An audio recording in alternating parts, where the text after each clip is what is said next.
Welcome to Quantum Revenue Expansion, where we keep you motivated, inspired, and thinking big.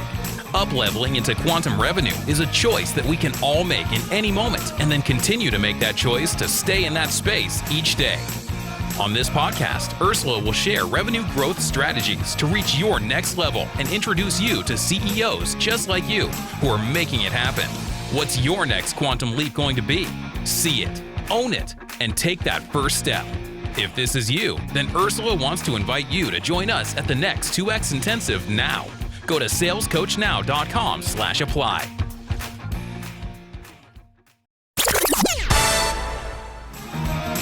You're listening to Quantum Revenue Expansion with your host, Ursula Menchez. Let's go. Hey, everybody. Welcome back to Quantum Revenue Expansion, the podcast. Super excited to have you with us today because I have a very special guest. And we're going to talk about this and what might be getting in your way. I have the amazing Lynnsey Robinson here today. Hello, Lynnsey. Hello. I already know we're going to have fun. And we're going to talk about reaching your highest potential with Lynnsey Robinson and how she makes it happen with her own life. She's a mom of 3 and how she helps her clients do it while running a business and all the things that go on all the time. So super excited to have you here. I'm very excited to be here. Can't wait. Yeah.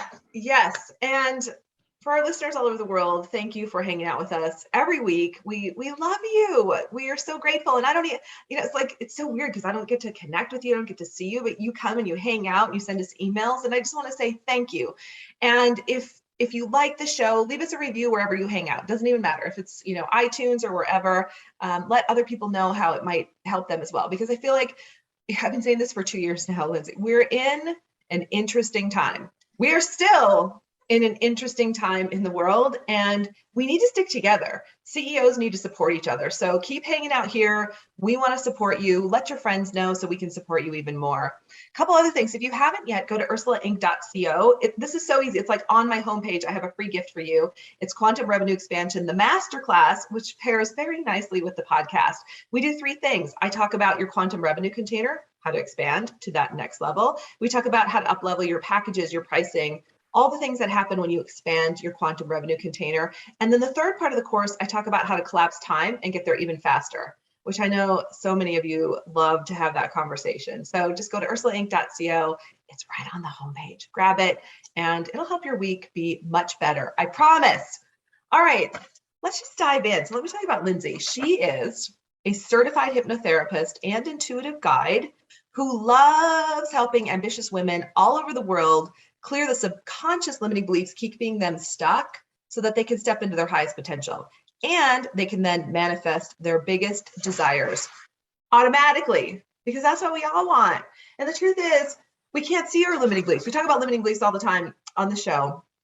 We work with our clients on limiting beliefs. It's like we start with mindset. And so I'm always, selfishly for myself as well, but for our clients, looking for new ways to release those blocks that we might not even be aware of. So Lynnsey, let's just dive in. Tell us your story. Like, how did you end up here in this moment with this business, helping clients all over the world? Well, first of all, great intro. I love everything you're offering. I kind of want to do it myself. So there's that. But yeah, so I always start this story with just kind of a disclaimer that I was a very weird child. And I say that in the most endearing way because I think everybody should embrace their weird, because the weird ones are going to do big things in the world. Exactly. Yeah. So if I had known that at the time, I don't know that I would be in a different place, because I kind of feel like I grew up with brothers. I grew up with like being the only one in some aspect or another. And so I've kind of gotten used to that and almost embraced it even as a young age. But I was always doing some weird stuff, guys. Like I was always so fascinated with, I don't know how to even say, metaphysical stuff, spiritual stuff. I knew even as a child that there was more to just being a meat sack walking around the earth. Like I just knew that there was more. And my mom would take me to church, and nothing against religion whatsoever, but I never really felt that I fit there. I just knew that like, well, there has to be more. There has to be more. So I would go to like graveyards and like touch the gravestones and try to figure out how they died. I'm telling you, like weird. I was trying to hone my intuition even then. So I just kind of was fascinated by all of this. And my sister, actually, when I always tell this story, and I even told her, I was like, I shout you out, right? And she's like, oh my God, really? Because she doesn't know how important this is to my journey. But she gave me a book when I was 19 called Destiny of Souls. I actually have it. Are people going to see this? Yeah. Or is this okay? Yeah. So this book, okay. Yeah. Have you read this book? Yes. Girl, if you haven't read this book, you gotta. Michael Newton. It looks familiar. I'm gonna have to look back through my thousands of books. So if anybody has not read this book, I cannot highly recommend it enough. It's this hypnotherapist who, I'm 19. I don't know what a hypnotherapist is. I just think this is fascinating, right? So he's taking these people through their essentially soul journey. Journey of Souls is another book that he wrote around the same thing. So these are transcripts of live sessions he's done with clients around what our soul is, what it does, how it works, the whole thing, the whole meaning of life. And for me personally, it kind of just like clicked something into place that I can't really put words to, but it was just like, oh my gosh, this is it. This is it. And after reading the book, I got the other one. I read that book, I ingested it, and I just like absorbed everything that I could on the subconscious. And I've always been fascinated with how the mind works too, like psychology. I really wanted to be a forensic psychologist out of high school. And so I took the course and, started studying it, but it's a lot of death, y'all. It's a lot of death. And I don't know. I realized quickly, I'm not into that side. Yeah. I feel like there are ghost hunters, and then there are like spiritual teachers. And I feel like I'm like more in that lane, but as a kid, as a teenager, there's not really a lot of that going on, so the only thing is like ghost hunting and EVP and all that stuff. So I thought it was the dark side, what I would say the dark side of the macabre of like death and like, oh, I got to figure out how this person died kind of thing. And then I was like, after reading the book, maybe I'm into more of the like bigger expansive side, like the soul and the subconscious and the psychology of it all and all these things. Anyway, so I moved to LA right after that. I was 20 years old and I got a job because you have to, right? You can't, right. I didn't want to be one of them people that moved to LA and then had to move right back. I knew I was going to stay. And, I kind of forgot about what I wanted to do. I forgot about the passion because you kind of just have to survive. And I think a lot of us can relate to that, especially when you put yourself in an adventurous situation like I did. You don't really have room to live in the place you want to live. And also, oh, by the way, do what you want to do. It just didn't happen that way. So I did that for a few years, met my husband, had a baby. And then after I had my son, I was like, you know what? I don't want to go back to doing 50-hour-a-week job that I don't even like for someone else. I don't want to do that. I want to be home with my kid. I don't want to send him to daycare at 6 weeks old. I cannot do that. So luckily I had a very supportive husband who was like, yeah, do the thing you want to do. But then I was like, what do I want to do? Right? Like, oh my gosh, I actually get to answer this question for myself. And I asked myself the question and I got back, oh my gosh, hypnosis, hypnotherapy. Yes, do that. And then immediately another voice, no, that's not safe. Don't do that. Don't do that. You need to do the safe thing. Figure that out. And then I kind of was like, yeah. But then I said, but wait a second, why? Why can't I? And right. I very specifically remember shooting that question back into my brain. Why can't I? And I know now that was my higher self, my intuition, whatever you want to call it, kind of being like, don't give me that BS. Like, right. You need to do this. This is your calling. So I made the call. I did the tour at the Institute, which happened to be, by the way, down the street, literally from where I was going to go back to work. So that was the first weird thing. I got, and I did the tour and she was like, yeah, if you want to do it, you can do it. And I called my husband from the Institute and I said, I kind of want to do this. I'd have to take a student loan out. Can we do this? We just got married. We just had a baby. Is this, and I was kind of, now that I look back, I think I was kind of looking for him to be my excuse out of it because I was a little afraid, and he just goes, you want to do it? Do it. Do it. And I said, wait, what? Do it. What do you mean? Anyway, long story short, love him to death. He's so supportive of what I want to do. And it seems to have worked out. I've never felt more in alignment with who I actually am. I feel like when we find the thing that I don't want to say we were supposed to do on this earth, because I think there's many things that we could do and feel the same way as long as it speaks to our soul. And to me, this lights me up. This speaks to my soul. I know that I'm on my path when I do this work. And I feel like when you feel that way, or when you get to glimpse that, there's just nothing like it on this earth. And it is so uncomfortable and impossible to go back to when you weren't doing the thing that you knew you wanted to do. So, I hope that answers your question. I think that's the end of my story. It was a long one, I know. But now I'm here in this chair talking to you. That's a great place, perfect place to start. And, congratulations on following your intuitive hits and, being on your journey, following the calling. Because I think it's often more painful not to, right? Oh, like gosh, if you would have gone back to that job, that would have been terrible. So tell us now, you work with mostly women. Is it mostly women in business? Like, who are your ideal clients, and like, what are the problems you solve for them? How do you help them? So when I first started, I really wanted to see everyone, because when you're learning how to do, like any kind of coaching or psychology, which is what I more liken it to, is psychology, because it's very extensive training and you learn everything. You learn everything. And they teach you, how to work with body dysmorphia and addictions and weight control and habit control, like smoking and all these things. And I was like, I'm doing it all. I want to do it all. I want to help everybody. Want to help depression, anxiety, everything, kids. And so I kind of just widened the net as far as it would go, which I don't look back and regret doing. I will say that if I hadn't done that, I wouldn't have known what I actually feel most passionate about doing. I don't feel passionate about weight control. I don't feel passionate when I work with high anxiety or severe depression. I just don't. It's not where I do my best work. Sure. Yeah. And there are many people on this earth that feel their calling is that. So that's fine.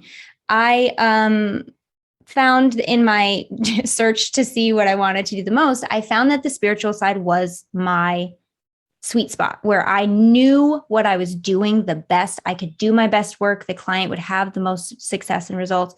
And I know that's a broad kind of category. So let me kind of narrow it down. So my favorite client, I'll say this, is a woman like me who has started her own business or wants to start her own business and has maybe those intangible things, right, in her mind that are kind of like, no, do the safe thing, kind of like I had, or, stay small, or nah, you can't have that much money. What are you talking about? Those kind of things that I found myself struggling with. And I think we all kind of attract who we are. We attract the client that is most like us. And I think that there's a very good reason for that. I cannot know that situation better. Like I lived it, I breathed it. So it's one of those things where I know her, I know that woman, and I know what she's struggling with, and I know how to help her. And it's just like, it's the magic formula. So I also, with these money and success and fulfillment things comes usually a sense of possibly unworthiness or things you picked up from your childhood that you didn't mean to pick up, but your subconscious is very, very good at keeping you safe. And so anything that kind of fits that description, it will hold on to, even if you're not comfortable. Comfort does not matter to your subconscious. Happiness really doesn't matter either. It's, are you breathing? Are you alive? Here's what we know that will keep you breathing and alive, and that's it. Anything outside of that, no, we're not doing it, because it's scary and it's outside of your comfort zone. So what I do is kind of help expand the subconscious comfort zone, so to speak, based on what you want, what your goals are, what your dreams and desires are, so that you have the, I guess, permission of your subconscious to do it, because your subconscious is always achieving goals. It's a goal machine. Every single day, every moment, you're achieving goals based on what your subconscious knows or thinks you want, right? So if you just teach it what you want, it will begin to achieve those goals instead. And that's really the basis of what I do, Yeah. We're going to talk more about that. I want to unpack that. So back it up. Let's talk about money. So you mentioned that, and I agree with you. I think we attract who we were a little bit ago. Right. And we can help them because we've been through that struggle. We've been on that journey. So tell us for you, I know you were mentioning, you went to your husband, you're like, hey, I want to do this training and here's how much it costs. Like we just got married, we just had a baby. Like that in itself is a lot, right? And your husband sounds like a cool guy. He was like, yeah, like if that's what you want, shout out to all the husbands who support all Yes. of us, right? Oh my That God. are Yes. amazing. And so you stepped into that. So what was it like when you started your business? What kind of limiting beliefs came up around money? Was it deserving stuff? Was it how much you limited yourself in terms of how much you would let in? Like, what did you struggle with that you now help your clients with? So in my training, which is absolutely valid and true, they kind of hammer home that, yes, while you're doing this training and you see hundreds of other people graduating with you and you see all these hypnotherapists going on to do this work, you're still going to be the only hypnotherapist at a party, no matter how many hypnotherapists you see in this room. Sure. Yeah. Which is true. I've never gone anywhere and met anybody who isn't completely fascinated and intrigued by what I do. And I think it kind of hits that little trigger in all of us that's like, ooh, the unknown. What is this? What is this? This is interesting. Is this magic? Is this mysticism? All these things. So it's got that element to it. So I thought when I started my business, listen, I'm the only one. I know something that almost nobody else knows or isn't teaching. The clients will just come to me. And I just, right? I just sit in my nice little chair with my fur background and I'm just like sitting here, come to me clients. Yep. And I never really added an element of manifesting or law of attraction until, gosh, a year, 2 years later. I thought if I grind hard enough and if I put out, gosh, they gave us brochures and flyers to just walk around and like put in people's mailboxes. And this was just 2013. This wasn't really that long ago, but it seems like so long ago because the methods that I was taught are just not necessarily updated. No, all love to my institute, but it's just, times change so fast. So I didn't really know what the right way to go. I didn't know how to advertise, really. I didn't want to cold call people. I didn't want to, and all these things that they were saying, like, yeah, get your name out, wear your name tag to the grocery store, those kinds of things is just, and I was like, this isn't working. And I think a lot of it, no matter how much training you get, and no matter how many free clients you get, once you get kind of thrown into the deep end of like, okay, make money now, it's like, okay, what do I do? What's the right thing? I don't want to get this wrong. I have to do it right, and so you're kind of bombarded in your own mind with all the different things you could or should be doing that and you have no map. There's no map. There's no navigation. There's no one to tell you that this is right or wrong, because even if you try every single thing that worked for everybody else, it may not work for you. Amen. And I wish somebody would have told me that when I started. Like, hey, don't worry about all this. Just find what works, find what feels good, and you'll be fine. I wish somebody would have told me that. Sorry, go ahead. Yeah. We talk about quantum revenue expansion on here, and I know, like everyone else, we've purchased thousands and thousands of dollars worth of marketing programs, and there's amazing marketing programs out there. They're amazing, right? Or this funnel and that funnel, and inevitably we would have clients come to us and they'd be like, "This doesn't work. Like I just spent $50,000, some of them, building this funnel. It doesn't work for me." And I wrote about this in my next book that's coming out, talking about like if it's not energetically aligned with you, or if you have any limiting beliefs, right? That's what you're saying. Like it's not going to work. And it's so heartbreaking because truthfully, whatever marketing, so one of our clients had spent all this money, had this fancy funnel, it wasn't working. And we just happened to ask her, like, well, what do you love to do? And she's like, well, she loved to do Facebook Lives, and which not everybody does, right? Like I don't. But for her, she loved it. She loved connecting. She would do it every day. And I was like, well, and she'd stopped doing it and was relying on the funnel. So of course she goes back to Facebook Live for free outside of her time and starts killing it in her business again. Anyway, just wanted to interject that for listeners. Like it's got to be in alignment. It cannot be said enough. Yeah. Yeah. So keep going. Sorry. No, let's see. Where was I? Look, I don't even know. I think that, yeah, if somebody had told me like, don't worry about all this. And I think the biggest limiting belief that I had in the beginning was two things now that I'm saying it out loud. One, I didn't know the right thing. And I was constantly searching for the right thing. Heavy quotes on that. Heavy, heavy. And then number two, they tell you, this is just general business advice, but don't expect to make money in the first 2 years, right? So then I was like, it's okay. I got 2 years. I'm like watching the clock and really not doing much because I didn't know what to do. And so I'm kind of doing the little, I'm putting out, oh God, girl, I did a Groupon in 2013 for 3 sessions for $80. Which is fine because I was starting out, right? It's fine. But I look back and I'm like, yeah, no wonder these clients never came back. No wonder they weren't invested in what they were doing. And I will tell you, when I started raising my prices and really placing as much value on my work as it deserved, as I felt that it deserved, and narrowed the net. I don't know what the opposite of widening the net is. Narrowing it down, yeah.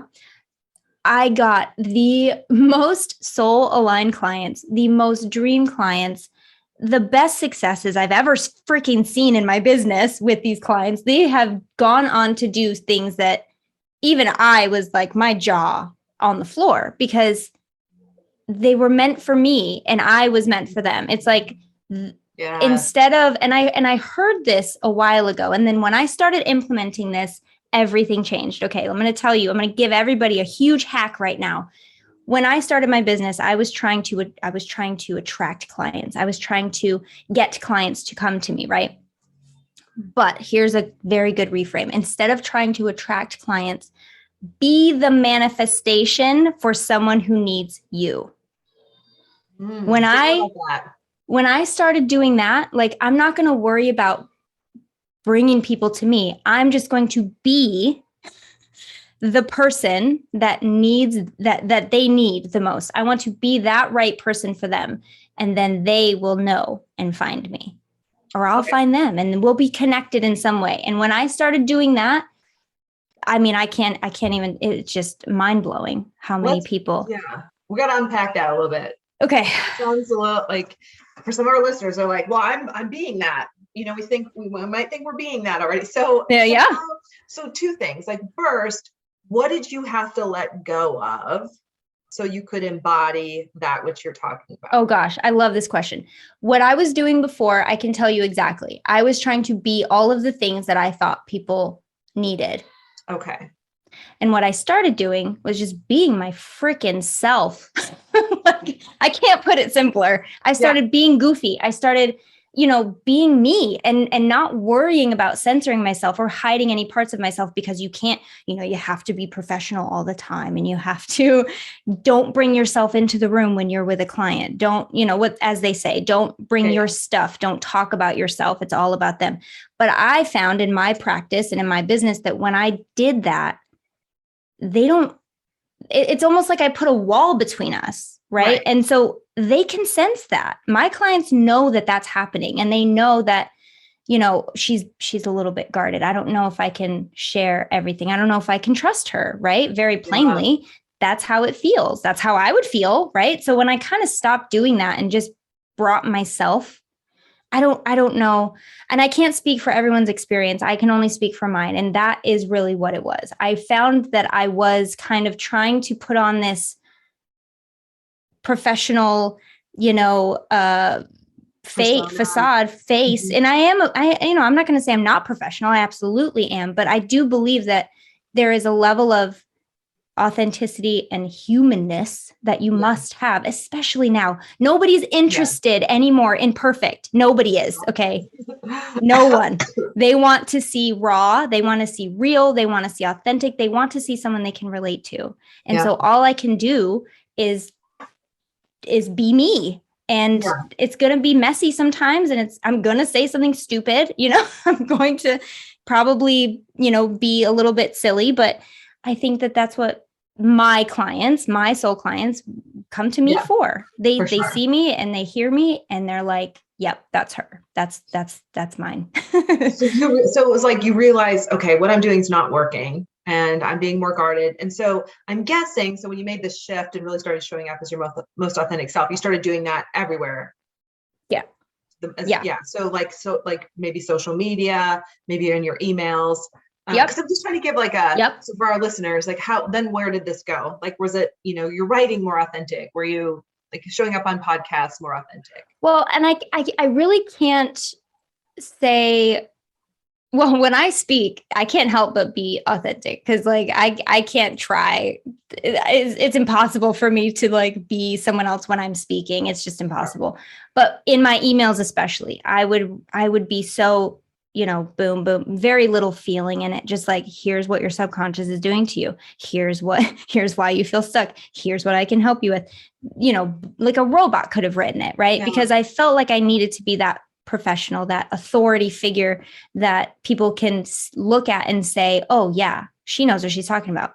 So instead, I just started writing how I talk, right? I just started and I found, here's something that it might be a little embarrassing, but I did this whole like email analytics on, I think Boomerang on Gmail offers it.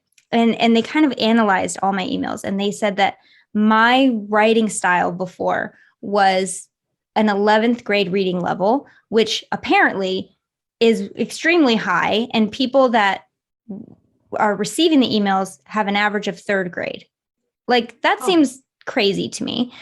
But I was like, oh, maybe my sentences are too long or I have too big of words in here. Like, but I do use those words. It's not like I didn't use a thesaurus or anything, but I did start to type and write and correspond even on social media exactly how I talk. And that includes a lot of emojis and includes a lot of exclamation points because I'm just that person.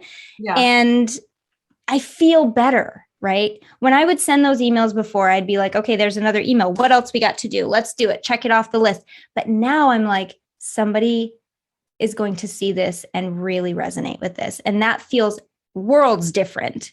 Mm-hmm. And I think that's the missing piece is you need to be passionate and you need to feel that what you are doing is hitting the right person's ears or eyes or soul so that they are changed after they read that email. Yeah, it's got to connect. I think it's got to connect.